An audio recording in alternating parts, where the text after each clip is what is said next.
साथियों, मैं प्रोफेसर ओम कुमार हर्ष ऑस्ट्रेलिया से आप सभी का स्वागत करता हूं। साथियों, आज का ये वीडियो बहुत ही महत्वपूर्ण है क्योंकि ये वीडियो अमावस्या और उसके महत्व पर बनाया गया है। साथियों, हमारा उद्देश्य यह है कि जो नई पीढ़ी है वो हमारे भारतीय वैदिक संस्कृति को समझने की कोशिश करें, चाहे उसके लिए हम विज्ञान का ही सहारा क्यों न लें कि हमारे जो अमावस्या का क्या महत्व है।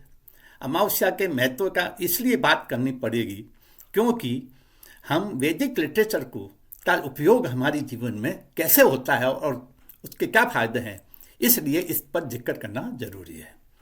साथियों, ये ऐसा माना जाता है कि हिंदू धर्म में चंद्रमा का मानव के मन का प्रतिनिधित्व करता है, इसलिए इसका सबसे बड़ा प्रभाव चंद्रमा का अमावस्या और पूर्णिमा के दिन हम देखने को मिलता है।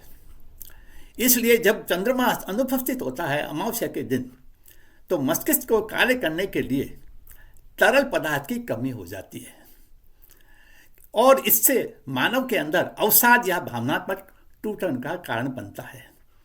अगर इंसान के अंदर पहले से ही समस्या है तो ये बढ़ जाती है, क्योंकि अमावस्या पर बात यह है कि गुरुत्वाकर्षण शक्ति की वजह से मानव के शरीर के अंदर जो तरल पदार्थ है उस पर बड़ा विपरीत प्रभाव पड़ता है और पूर्णिमा के दिन दूसरी तरफ से प्रभाव पड़ते हैं, यानी तरल पदार्थ का प्रभाव बढ़ जाता है।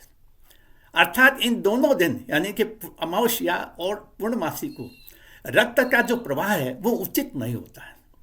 तो मनुष्य के शरीर के अंदर उचित रक्त के प्रवाह की कमी के कारण मानव के सोच में असंतुलन हो जाता है।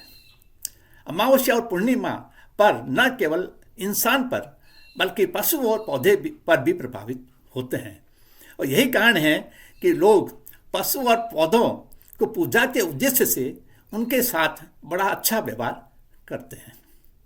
साथियों, बात यह है कि मानव शरीर में तरल पदार्थ के रूप में सबसे अधिक मात्रा होती है और चंद्रमा और सूर्य के गुरुत्वाकर्षण से ये तरल पदार्थ सबसे ज़्यादा प्रभावित होता है। क्योंकि पूर्णिमा पर चंद्रमा पर सूर्य के सीधे प्रभाव के कारण चंद्रमा सबसे ज़्यादा चमकीला होता है और अमावस्या और पूर्णिमा दोनों ही दिन मनुष्य के लिए बहुत महत्वपूर्ण है। ऐसी परिस्थिति में लोगों के पास भौतिक और जो आध्यात्मिक साधन होते हैं वो अपने असंतुलन को ठीक करने के लिए वो उपचारों के रूप में इसको आजमाते हैं। ऐसी परिस्थिति में मनुष्य के पास एक से अधिक आध्यात्मिक साधन हो सकते हैं और अपनी क्षमताओं का हम आकलन कर सकते हैं, क्योंकि हम सोचते हैं कि ये एक ऐसा अवसर है कि हम कैसे अपने असंतुलन को ठीक करें, कैसे अपने रक्त के प्रभाव को सुगम बनाएं। और इस प्रकार यह सबसे अधिक प्रभाव जो है वो एक तरह से मानसिक शारीरिक शक्ति के लिए किया जाता है।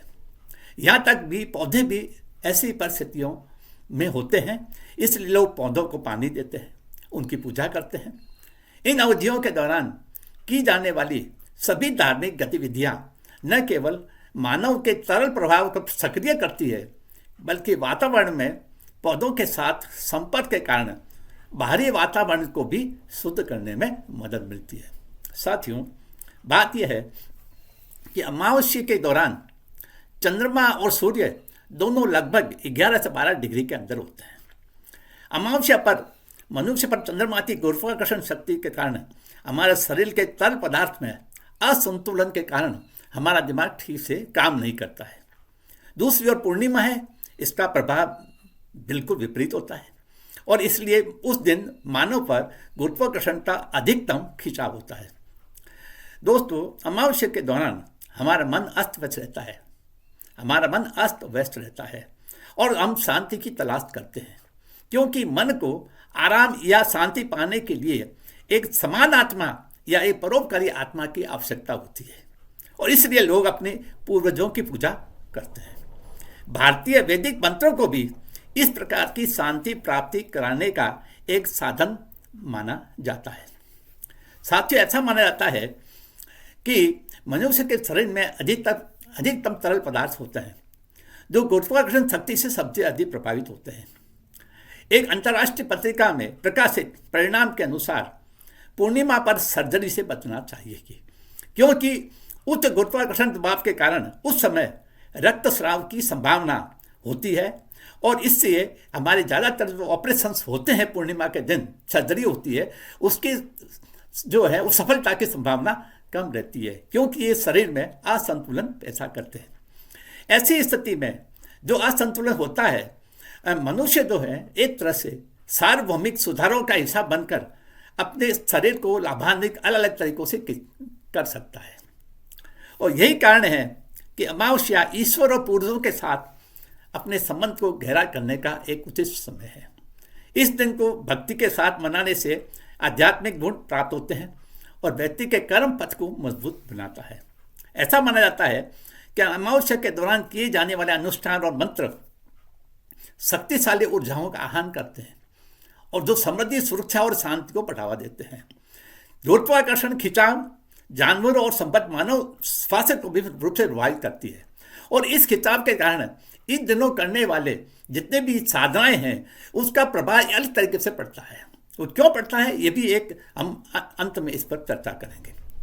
हालांकि वैज्ञानिक अभी भी मानव स्वास्थ्य पर गुरुत्वाकर्षण के खिंचाव के प्रभावों को समझने की कोशिश कर रहे हैं।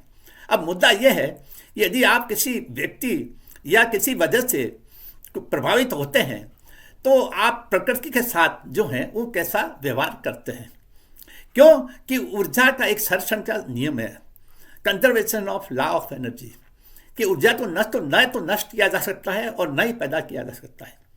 इसलिए यदि अगर आप मुसीबत में हैं तो निश्चित रूप से आपकी प्रकृति आपकी मदद करती है अगर आप प्रकृति के भागीदार बनते हैं तो। और इसलिए इस ऊर्जा को संतुलित करने के लिए हम पूजा करते हैं, पेड़ पौधों की मंत्र बोलते हैं कि कहीं न कहीं हमारा संतुलन बना रहे। एक अन्य और ज़रूरी बात है कि हमारी ये कोशिश होती है कि हमारी जो जटिल भावना इस समय पैदा हो जाती है या जो शारीरिक प्रतिक्रिया हो जाती है जिसमें हमारी अभिव्यक्ति भी शामिल है, इन घटनाओं का भी इस पर जो है धैर्य रूप से हमको अध्ययन करना पड़ेगा।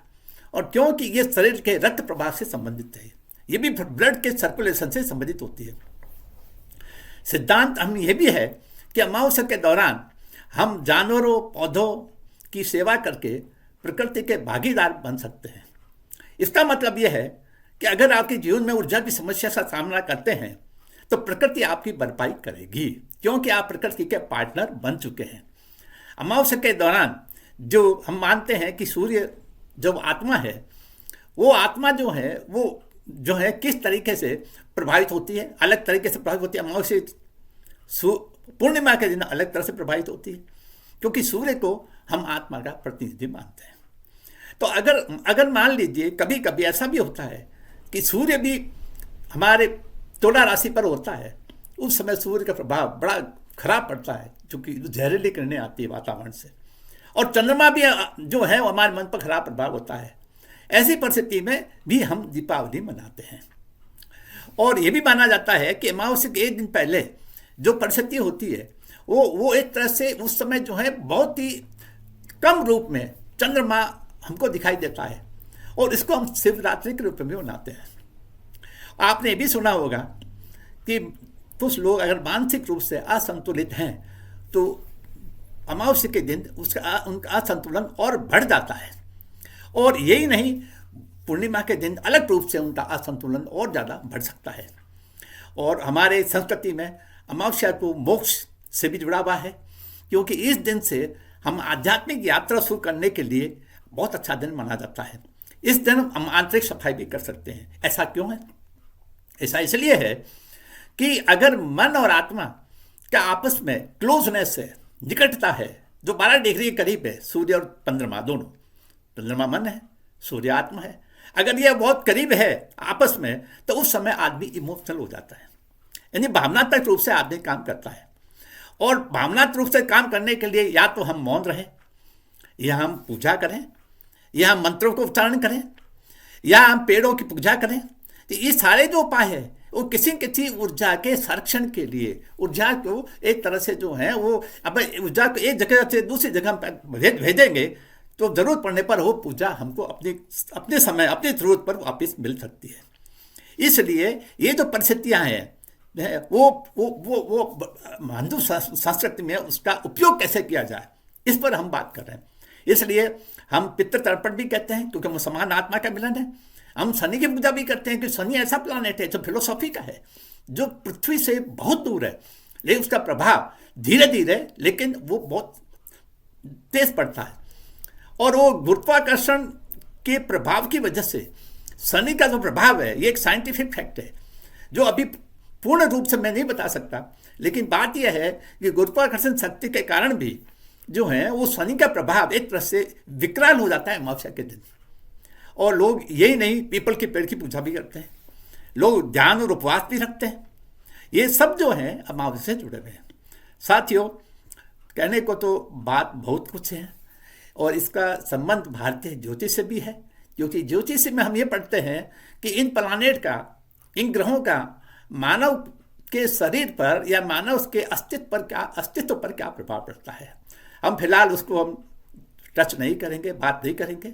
आज मैं यही पूर्ण विराम देता हूँ। इसके हालांकि इस वीडियो में बहुत से ऐसे प्रश्न आपके मन में उभरेंगे जो आने वाले समय में मैं कोशिश करूँगा कि आपका हम जरूर जवाब देंगे। आप सभी को धन्यवाद और मैं उम्मीद करता हूँ कि आप किसी न किसी रूप में इस वीडियो को जरूर उपयोगी पाएंगे। नमस्कार।